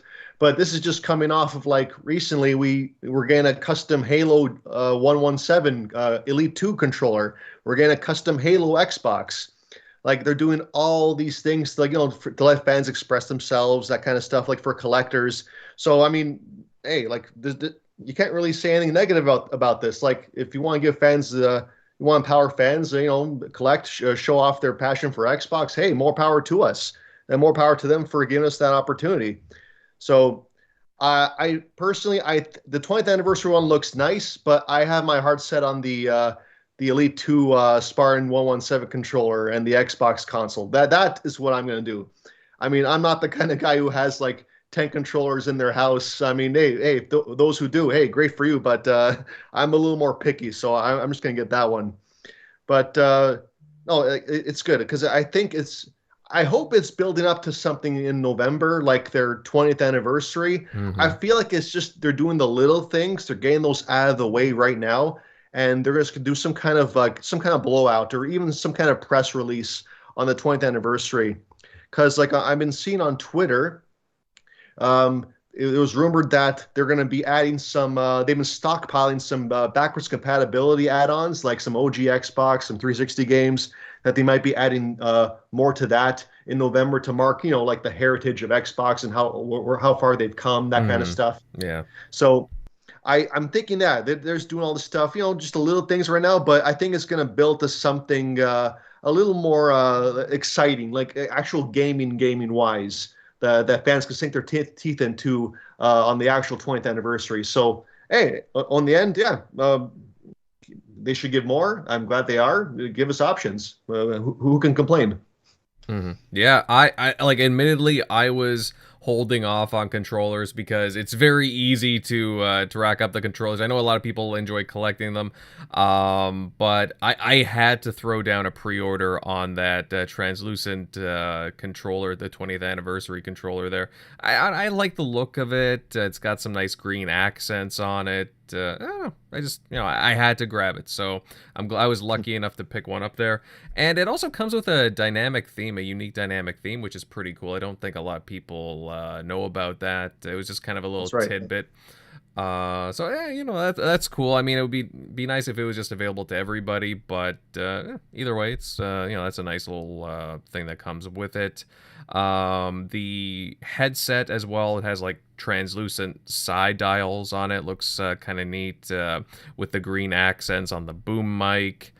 I think that one's wired though only. Yeah, it's wired. So that's the downside of it. But I don't know. It looks kind of sharp too. Again, there's some other stuff available on the Xbox shop, like the different anniversary shirts, hats, even Razer. Razer announced a limited edition anniversary charging stand. It looks pretty cool. And then we also have shoes. I wasn't expecting this. Adidas has these throwback green shoes. It kind of makes me want to pick them up, to be honest with you. I'm not a big shoe guy, but looks great. No, hey, it's true. It looks, you don't have a giant shoe collection like Aaron? Well, my closet can only fit so many shoes. What can I say? True. Foxy, what do you think about this? Are you interested in nabbing any of the Xbox merch that they announced? Yeah, kinda. Okay, I've been looking into it a little bit more because well, at first I only saw everybody talking about the controller and I was like, wow, this looks badass. I like it a lot. I know that they showed off like the Forza controller uh a couple months ago, right? And it Yeah. was translucent and I was like, that's cool, but I don't like all the other colors on top. It was like too much, right? And I know a couple people in the community that liked it anyway. And I was like, if they do a different translucent, I'll probably get that.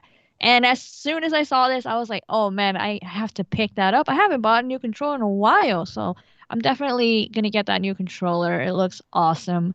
Not the headset, and who knows, maybe I'll get a hoodie or something like that. I believe they have shirts and hoodies and hats or something like that. Yeah. But yeah, it looks really, really cool.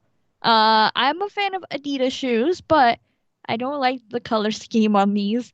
You definitely gotta have that collector mindset to get these, I think. But who knows? Maybe some regular like everyday gamers will pick them up too. Well, earlier today I But saw a version with just like it was kind of more of an Xbox 360 theme with the white. So I gotta check that out. Yeah, maybe send me a link or something. it's a But different style, but yeah, definitely. oh, I love the 360 look. But yeah, I'll check those out. I just the green on those Adidas, specifically the ones that people are talking about recently, is very vibrant. I was like, holy shit. They almost look like they glow in the dark or something. What But can yeah, I say? it's I'm a cool. big green fan. You bleeding green. Yeah. But yeah, it's cool that they're doing that for the fans. I'm more interested in what they're gonna do upcoming here in on November and what else they got to like, show off or maybe do a little stream or a little event looking back at all the other awesome things they've done in the past in the 20 years that they've been doing stuff and innovating. So I'm more looking forward to that, and I'm more interested in Halo and stuff like that, more Mhm. so than the merch.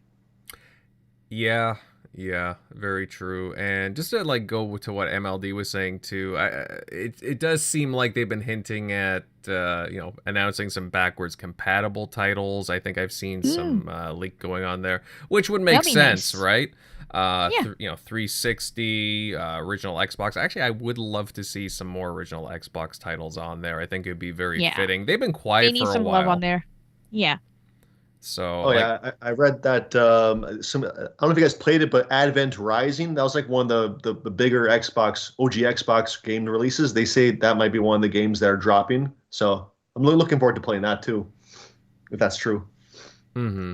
Yeah. I mean, it would be cool to like, okay, you have that, and again, maybe one of the titles that they already like previously announced, like Fable or something, like have something there to like maybe show some gameplay of, okay, you have the old with like again the backwards compatible games, and then the new with like again, show off new Fable gameplay or even Avowed, right? Or something like, or Hellblade 2. Just, a little taste of something. I'm not like a full blown like showcase or anything, but just a little sample of something, right? Yeah, I agree. Do you guys know the actual date of the 20th anniversary? November 15th, I believe. That's right. That's right. Okay. Oh, that's not too far away. Yeah. Mm-hmm. Yeah, and you can use your make sure if you have those Microsoft rewards, you can use. That's what I did to get that controller. So Oh yeah, that's this came in right. handy. That's a clever way right there to do it, honestly. Yeah, speaking of which, Shockley, you pre-ordered it with your rewards, if I'm correct, right? Yeah, I was kind of upset because I know you showed me that picture, and I'm like, because I understand that the console and the Halo console and the Halo Elite, I think those went quick. I don't think you can even pre-order them now. They went so quick.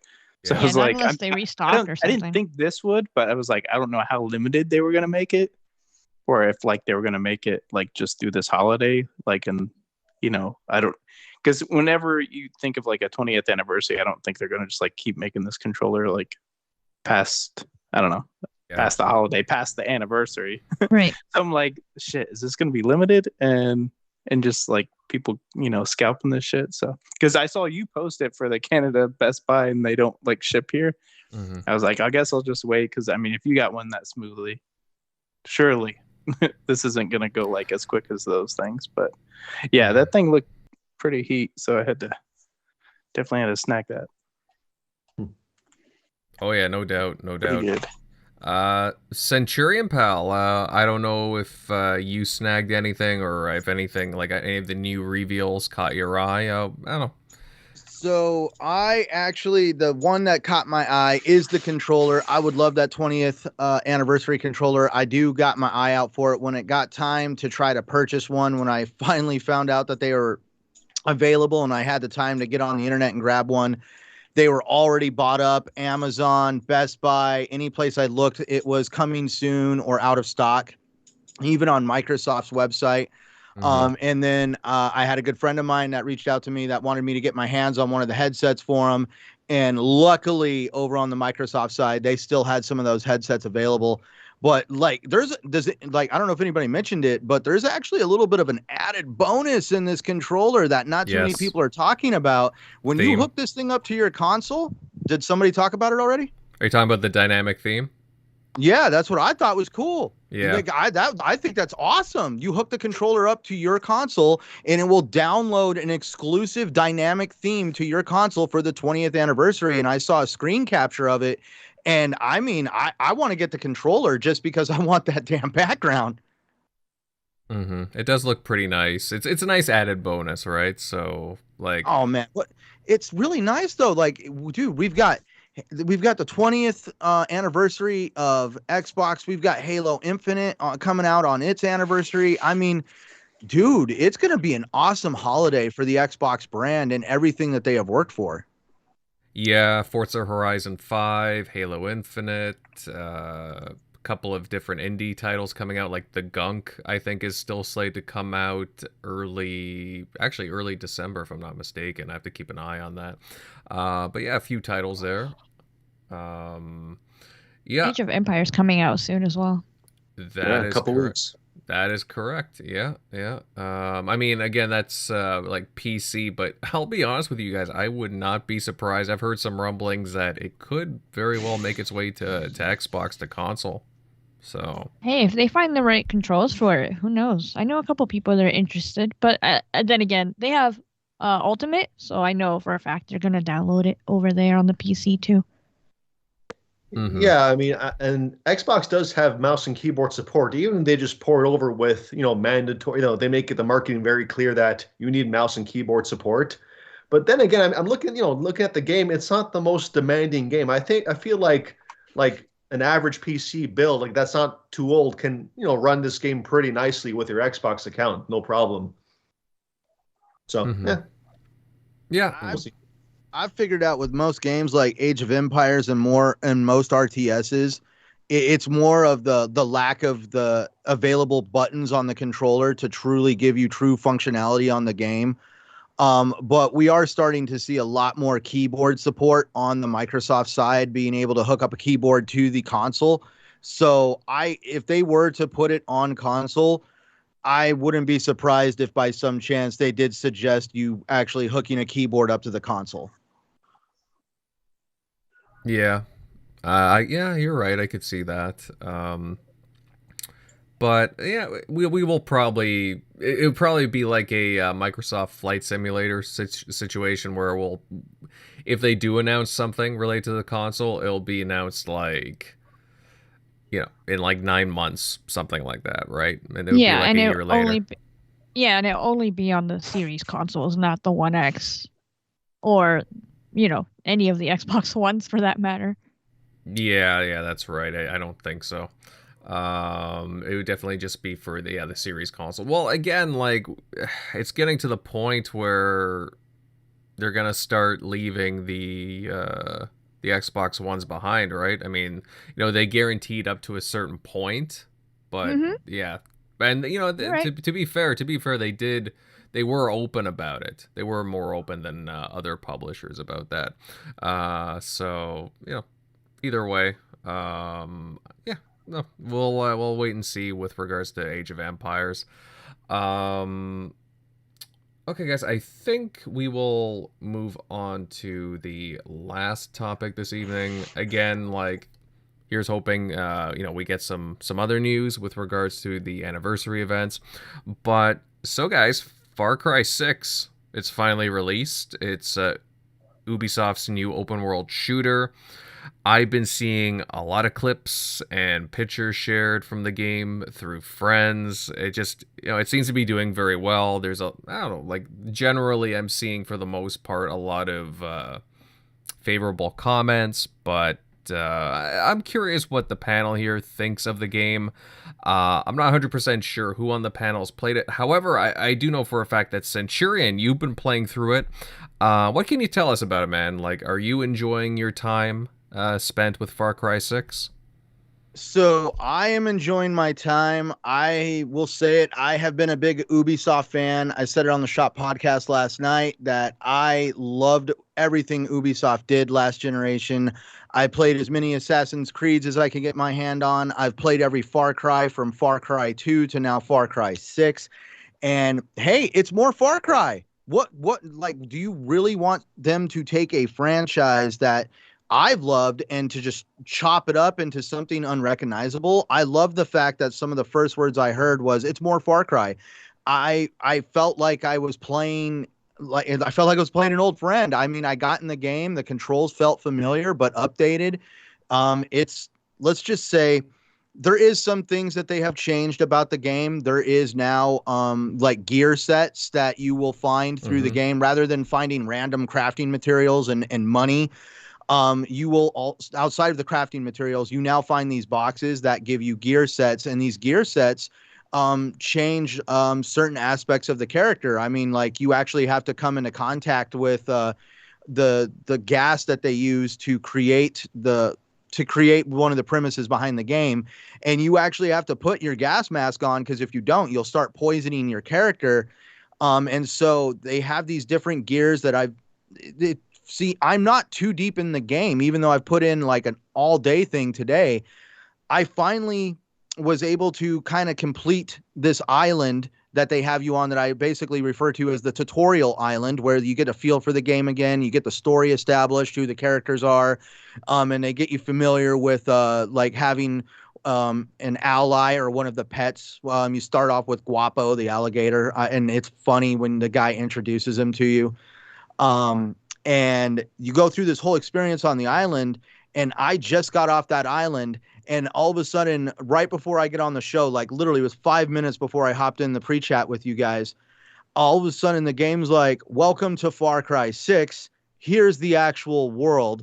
And it was like watching Odyssey, like, like in Assassin's Creed Odyssey, when you start on a little itty bitty little island and you get on that boat and you just watch the world open up and you're like, oh my God, I just lost a whole bunch of my life. That is what I felt like when I watched that map open up, and it's showing all the different regions and the ranks, because you do have to level your character up. You're not just going to go into one of these, like, I was a level 1 character and I went into a level 4 zone on the first island. And as soon as I got into the area and you see the health bars on the enemies, they're just stacked and they have skulls on them, and they two-shotted me in like seconds and I was done. So definitely you're not going to be blowing through this game, especially on the strategic setting, because there is a story setting. I chose to go strategic because I love Far Cry's game style. It looks beautiful. It actually had one of the first for me. I don't know if any other games do this, but I'm used to when you're sneaking through bushes, weeds, or trees, your character basically clips through them most of the time. Am I right? This game, as you're going through the bushes, they're actually going down flat in front of you, and you're actually having to move around them to see around them, rather than taking advantage of the clipping like I would back in the game, where you would barely poke your camera out through the bush and the game sees you in the bush, so you're not recognizable and you could see everything. Now I'm having to practically come out of the bushes to mark some of the enemies and establish where they're at before you go in and silently kill everybody. And for me, it was like, well, this is different. I no longer can use an advantage that I've used in every single Far Cry game, because they have now got it to where graphics are at a point where you have actual interactiveness with the environment when it comes to the bushes you're hiding in. There is some things like they definitely tone down on a lot of the gore when it comes to gutting animals. Now, when you actually hunt the animals, you automatically collect their pelts without having to go through the, the context thing where you have to hold down the X button and you actually gut the animal and take the pelt.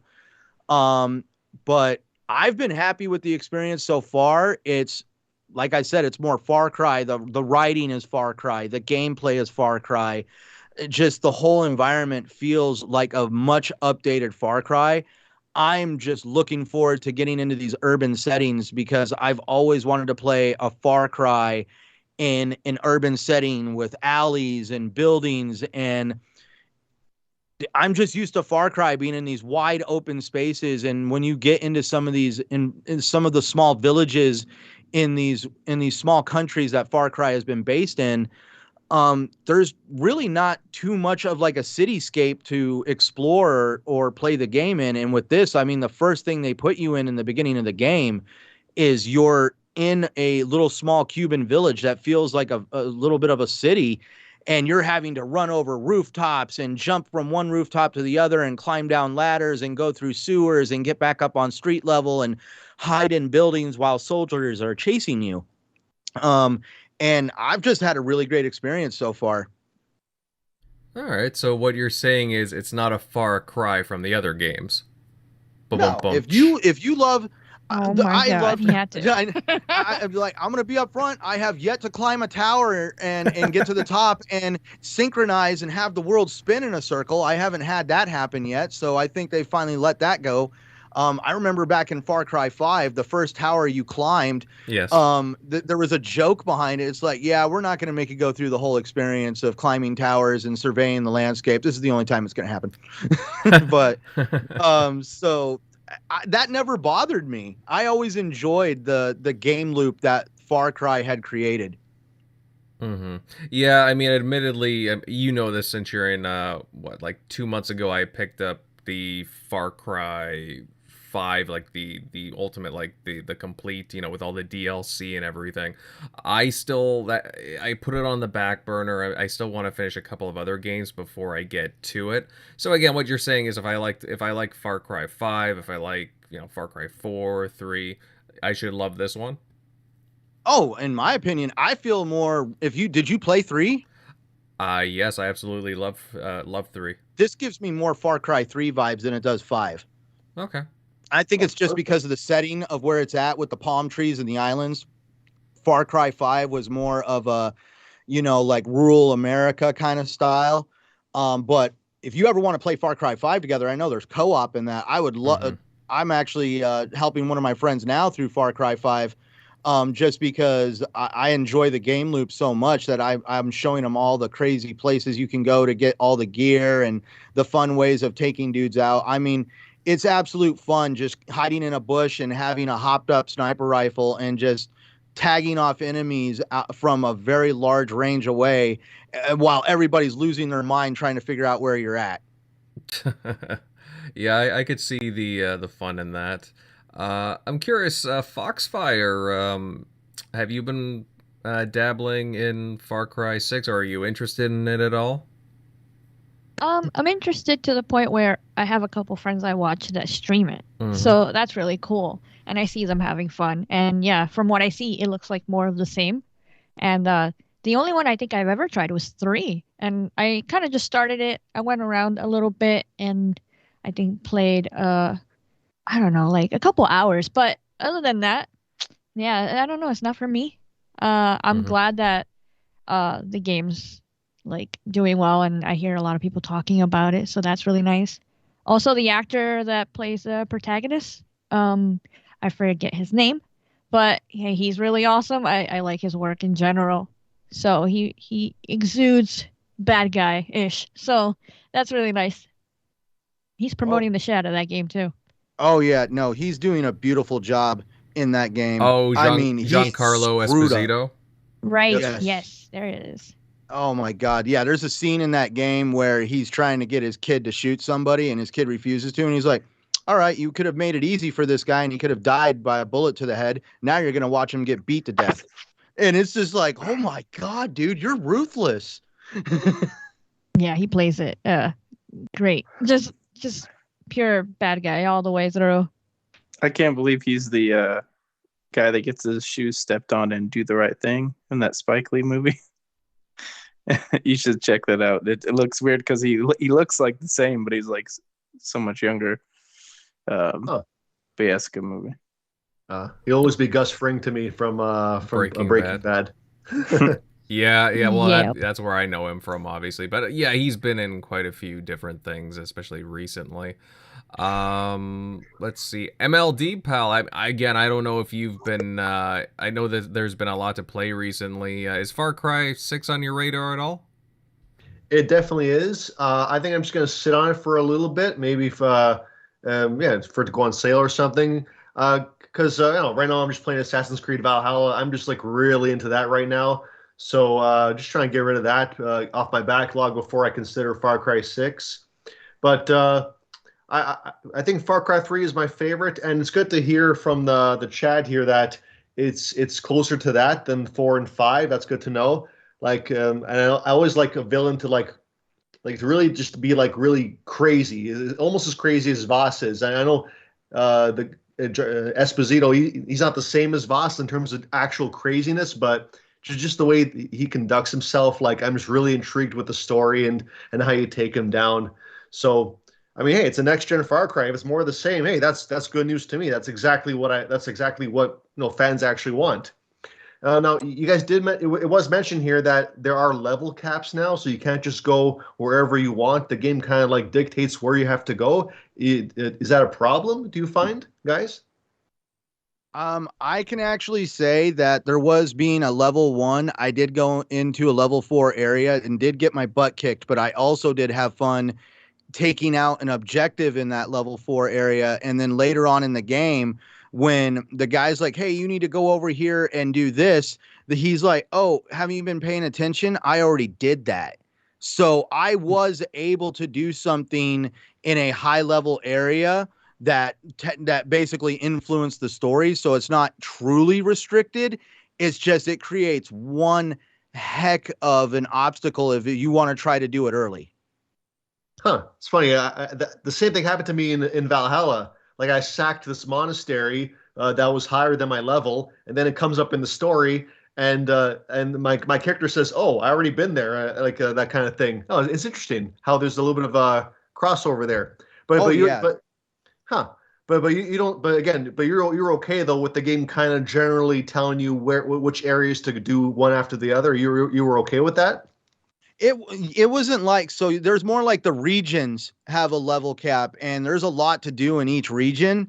And that's the thing, like because I'm playing it on strategic, I never was able to get my character past level 3 to go into the level 4 area at a level 4. So at that point I was just like, I'm just going to go in at a level under because I think that's what the game wants me to do, because I actually ran out of things to do. So I went in there and yeah, it definitely created, because they didn't want the game to be easy. It even said that you either play it on strategic or story. If you play it on strategic, you're always going to have that feeling of anxiety of, do I have enough ammunition? Am I going to be able to fight off all these guys? And it's not like back in the day with Far Cry 3, when somebody would set off an alarm and 1 or 2 trucks would just show up with about, a handful of guys in each truck and you'd be able to take them out no problem. It just feels like if someone triggers an alarm, they just keep sending troop after troop after troop. And after that point, it's like it's a lost cause. You might as well get the heck out of there and wait for things to cool down before you try to do it again. Huh, all right, sounds good. Okay, well, if you say it works out that way, then hey, great. Looking forward to it. Mm-hmm. Now, Eric Shockley, buddy, is this game on your radar at all? Do you have any overall impressions of it? Got any thoughts? Shockley, pal? And Shockley, who knows? I mean, I have to say... Oh, sorry. I think my headset cut out. You say it again. I had to reconnect. Oh no, for a I'm just second. curious if you were interested in Far Cry 6 at all, or is this your type of It game? definitely piqued my interest a little bit more than the others, even though I do own almost all the. I think I own 3, 4, and 5, and I've never played them just because I bought them when they're like $10 on digital storefront. Because I was like, oh, I want to. They look interesting, and I want to get to them, but this one I would say piqued my interest than the whole series, just because you have. I think that's a good idea for them to actually get kind of like someone that's known for like villain playing that role. Mm-hmm. I mean, obviously, some of the past villains, like in 3, people really liked. But I think that's a good start. And I guess in this one, it's not your protagonist isn't a complete. Like, I don't know if they're maybe not silent or they have a little bit more to them than like the past, where you're just kind of like, from what it seemed, kind of like just like a shell. Like you're not. It's just the first person, just your eyes. You're not like this character. Well, there's So more I of a think that- backstory to them. Yeah. I mean, the Far Cry games have gone about it different ways. I mean, in 3, you definitely had. I mean, there was like a character development. There was a specific character. This one, yeah. I mean, you can choose the character that you want, and they both have. Like you see them in cutscenes, and they have spoken dialogue. I mean, Centurion can go into it a little more if I'm mistaken about anything, but yeah, I mean, they do have like more like personal characteristics to them, from what I gather. Yes. Yeah, I mean, it's definitely piqued my interest more than the rest of the series, but I'm not like in a rush to play it, so probably do the same thing. Wait for it to get a pretty good price drop. As a joke, you only got to wait like what, 30, 45 days? Yeah, it needs to get to that like 10, 15, like $15 mark, right around there. Oh, never mind then. I mean, Far Cry 5, it didn't take it long, so when I snagged that, so like 15 or $17. So, but yeah, there's just so much already coming out. Me picking up Metroid Dread, I'm just going to be in that for a good minute. So I had to pre-order. I wanted my Macarena gun. Oh my god. Yeah, man. You're sending all the millennials flashbacks. Dude, I remember having to be in elementary school and having to dance to that song just because it was the freaking best thing since sliced bread during that the 90s. No. They'd play that my always gosh. in like when I was in elementary school. Exactly. Like, Elementary gym. school, going out to the Just play playground it or the gym, no and matter they have what. you all dancing to the Macarena. After school, you're in the gym playing dodgeball. They just play it like nonstop, and we dance to it like idiots. Nightmares. Hey, Macarena. There's some people probably everybody- right now having Like nightmares. when you went to a stadium and they play that, everybody was doing it. Oh, It no. was nuts. Good thing a lot of the video people didn't have cameras of videoing you doing the Macarena. Thank God. Yeah, that's true. Yeah, oh my gosh, the way TikTok is nowadays, that would Oh be my every- God, that would be oh my every TikTok. gosh. It would just be Macarena. Like imagine if we had that. right. Like, can you imagine if smartphones were around when that came out? Oh, that would be brutal. There'd be like, I would hate to see all those like old videos or TikToks or whatever it would be of us doing the Macarena. Oh, Could you imagine some of the music entertainers from the 80s and the early 90s even having access to TikTok channels during that era? You probably would have saw crazier stuff than they did. They would have done crazier stuff than they already did back then if they had access to the internet. yeah, man. Well, it was more of a Wild West back then too, so I would not be surprised. I mean, we can't even get Ozzy off television right now. I guess so, right? But yeah, guys, I mean, Far Cry 6 sounds like a pretty cool game from what I gather. Centurion's having fun with it, and I don't know, the panel is just kind of general consensus. Yeah, it seems pretty cool. So, yeah, just keep an eye on it, and yeah, Looks like a fun game. Looks like a pretty cool game that Ubisoft developed there. Seems like it's going to be a hit.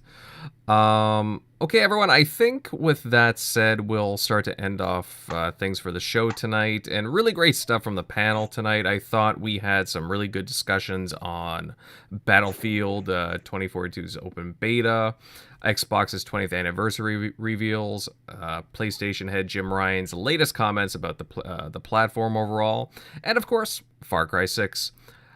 I have to give a huge shout out to all the wonderful folks that tuned in tonight. Every single one of you, thank you. It's always appreciated each time you tune in, each time you stop by to listen. And of course, if you happen to enjoy the show, then consider leaving a like, sharing this out across social media, and subbing to the channel.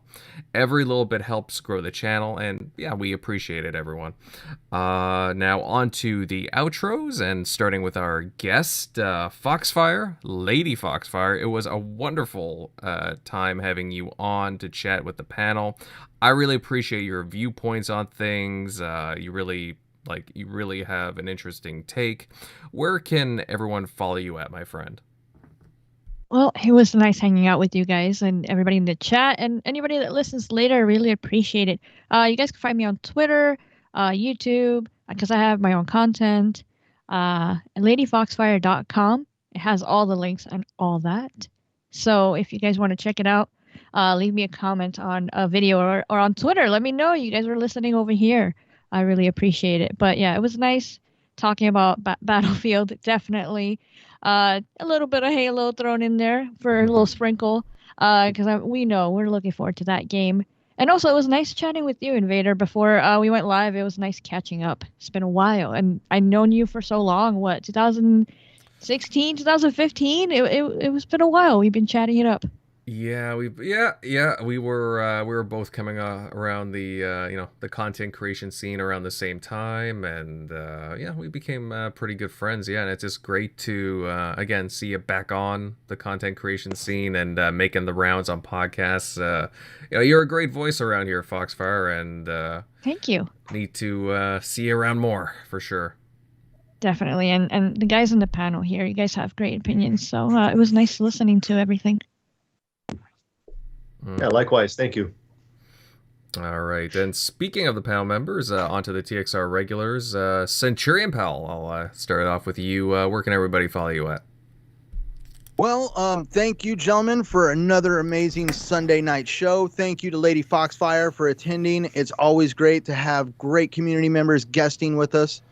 For those interested in finding me, please find me at Centurion1307 on YouTube, Xbox Live, and Twitter. You can also find me every Saturday night on the Shop Podcast with the amazing PTK Blam. He is like my brother from another mother. And also right here every Sunday night on the TXR Podcast with my other extended family. Well said, of course. Moving on down the list, GeneralMLD, buddy. Hey, love what you said tonight, buddy. Some really great viewpoints. Where can everybody follow you at? Thank you. Twitter is at MLD Ghost. YouTube is GeneralMLD.